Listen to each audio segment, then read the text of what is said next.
Stephen, the LessWrong posts, we read 2 every week, and the 2 we're doing this week, well, the first one is Superexponential Conceptspace and Simple Words. I don't know if you wrote that title ironically. I think I said that last episode. Oh, But super exponential concept space are not simple words. No, not even close. Yeah. But then here we are. So he starts off by telling us that reality only contains things that actually exist. ThingSpace contains everything that could exist, but as vast as ThingSpace may be, it doesn't hold a candle to the size of Conceptspace. And this post I found, I don't want to say tedious, it just very, like, it covered the mathematics of machine learning, which to me is a step beyond what I'm usually here for. Yeah, I know what you mean. At the very least, I remember like having no way to really follow this last time I read it, which would have been ages ago. Mm-hmm. And at least I followed it this time, but then it was just kind of like, okay. And what's actually fun about it is, so this would have been what, 2007? 2008 at this point. I think we're into early 2008. Okay. I don't think large language models were really a thing yet. I think like the earliest ones came out 2010 or 11, and they were just like gibberish. Mm-hmm.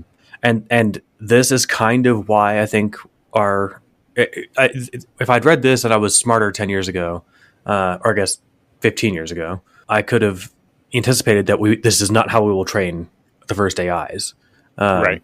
And I mean, that's kind of what he's saying, is that this is just not how it works. But I could have understood that, no, it'll be something like basically teaching it to learn how we do. Just throw lots of knowledge at it and let it, put together the pieces.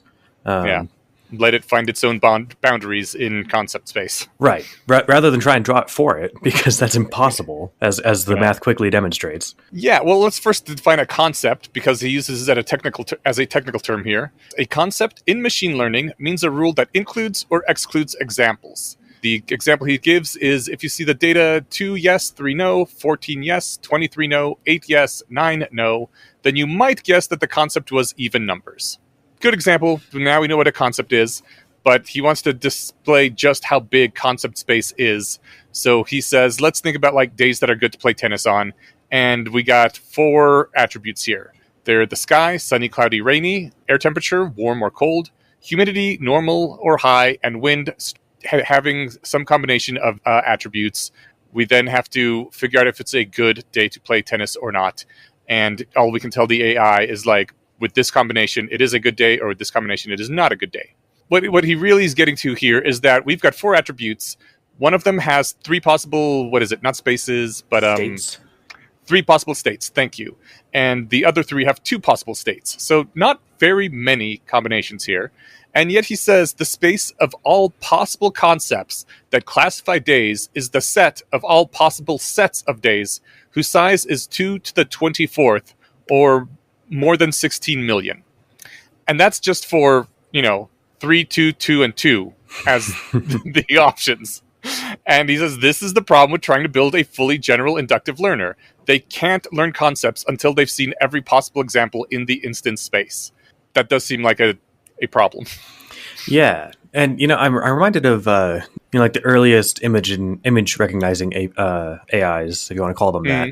Is this a crosswalk? Is this a dog? Those, were largely done through human reinforcement training. But once it got the gist of like, oh, okay, dogs look like this, then it could be like, okay, yeah, I'm pretty sure that's a dog. Now we're at the point where you can say, give me a dog crossing a crosswalk in a spacesuit, and an AI will spit it out for you. Amazing. But it's because I think my understanding, I really only have a vague understanding of how DALL-E works, and it works kind of like ChatGPT, just with pictures.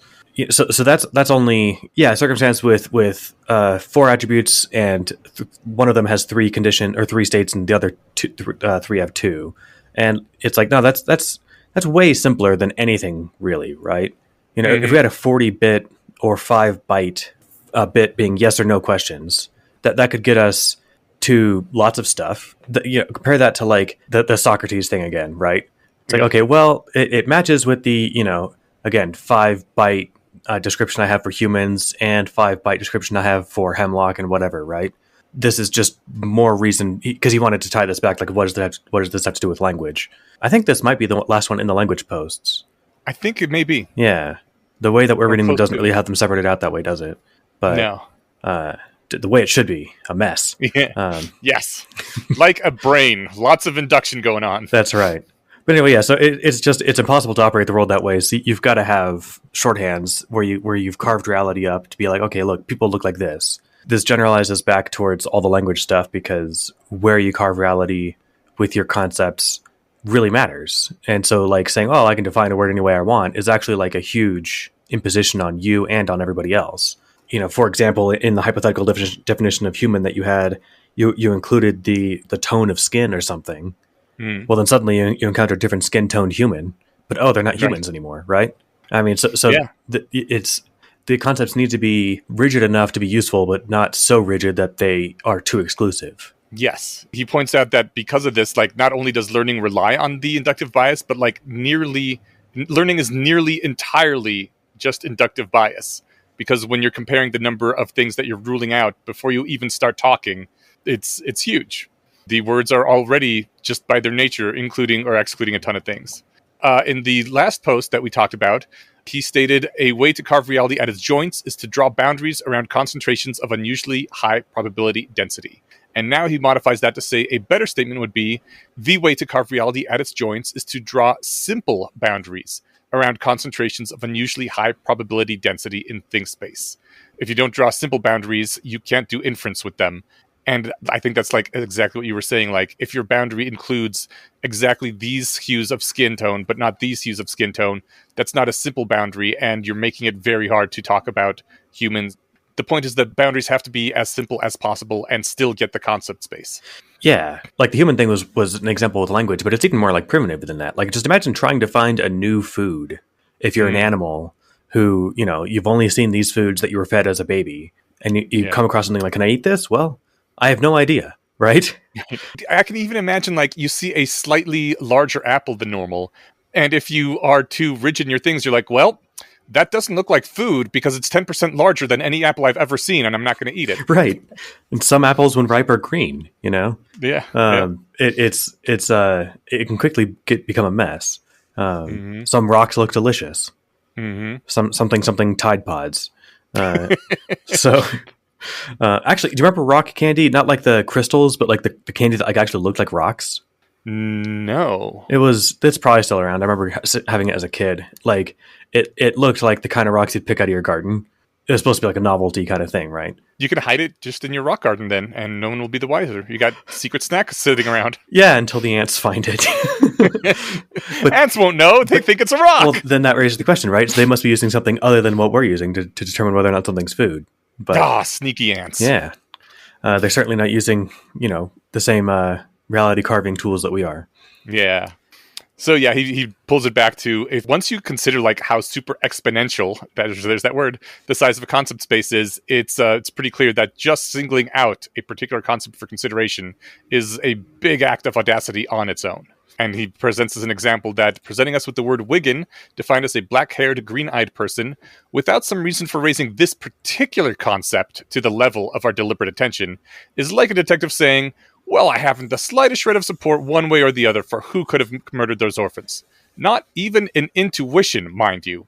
But have we considered John Q. Whiffleheim? Yeah, it's a poignant way to bring the point home. The case illustrates the absurdity and the danger of just saying, well, how about this? Why don't we start here for no reason? Cool. All right. Well, that brings us on to leave a line of retreat. Ooh, a classic one. And yet, when I reread it, I was like, this does not say at all what I remember it saying. Oh, well, we've got to talk about what you remember it saying once we get, whenever you feel like an appropriate interject. Okay. It starts out with the Sun Tzu quote. When you surround the enemy, always allow them an escape route. They must see that there is an alternative to death. That's a smart guy. If you back them into a corner, they got nothing to lose. They're going to fight like it, right? Not only that, the vast majority of casualties in ancient warfare happened while the enemy was fleeing. So if you want to maximize the number of enemy you're killing, you give them a way to run away so that then they actually maybe do run away and then you can kill all of them.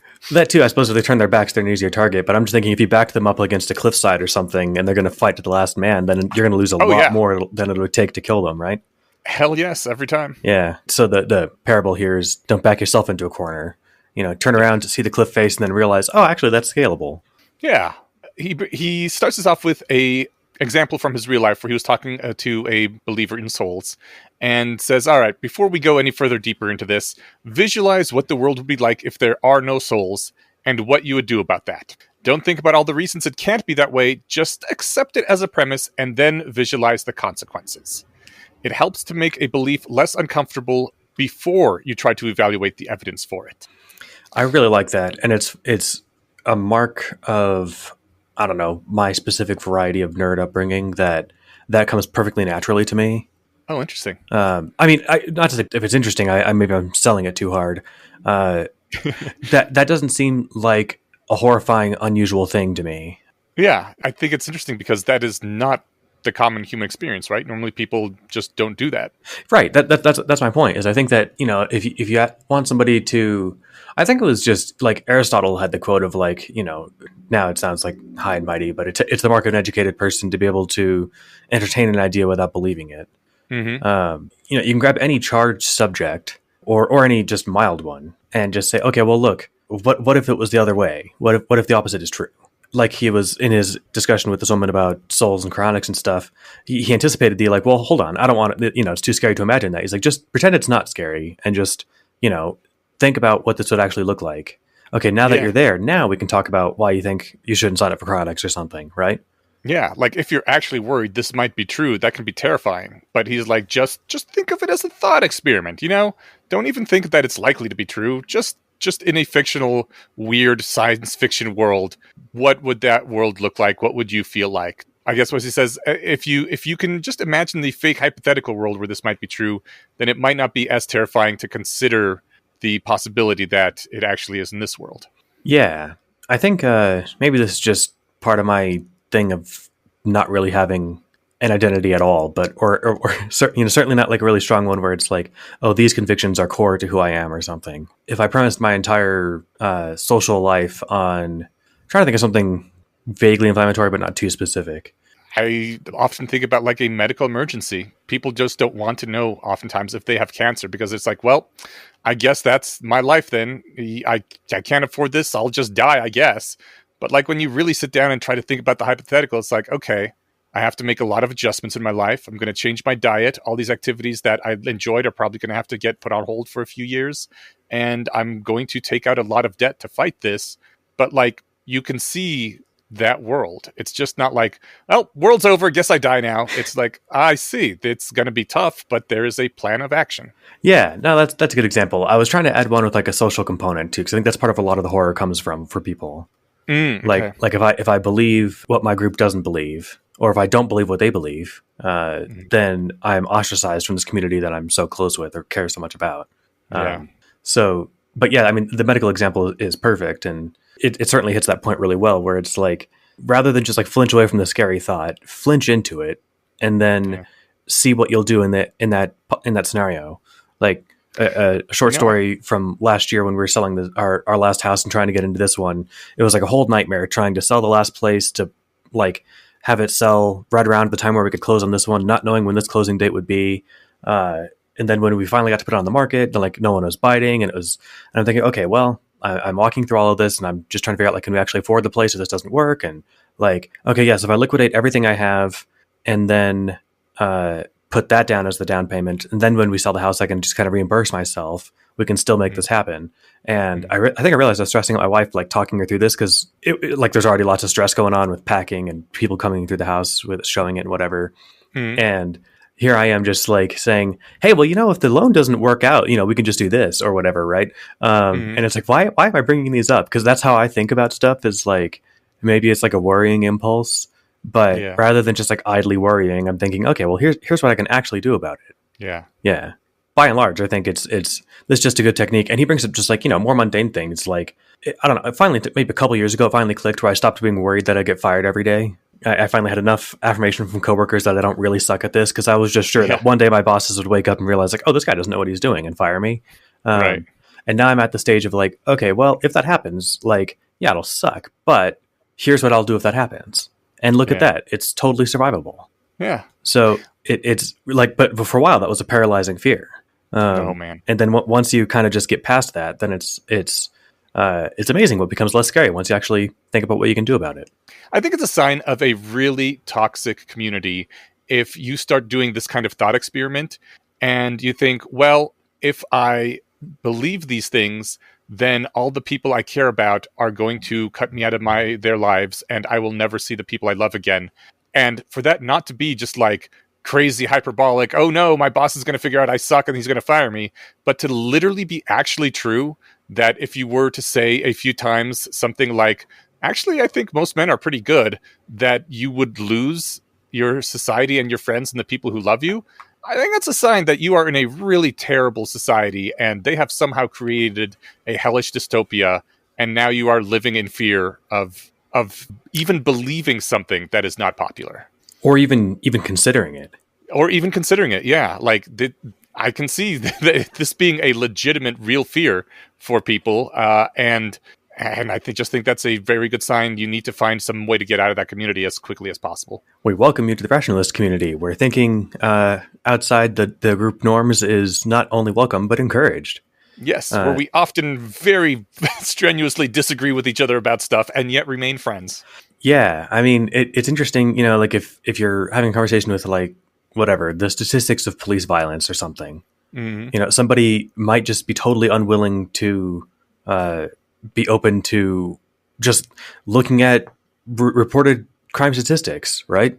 Because it might go against the narrative that they've been, so holding so closely for so long, and that if they were to challenge, with their friends, then, like you said, I think you're right. It's a mark of a toxic community, and it's one of the things I like about ours. Yeah. Well, enough filleting ourselves. The last thing he pulled out here, I love filleting myself. Well, if we're filleting the entire community, I think I can get away with it for a little longer. So that's true. It's a act of service to the community to fillet the entire community. Right. So we should encourage that.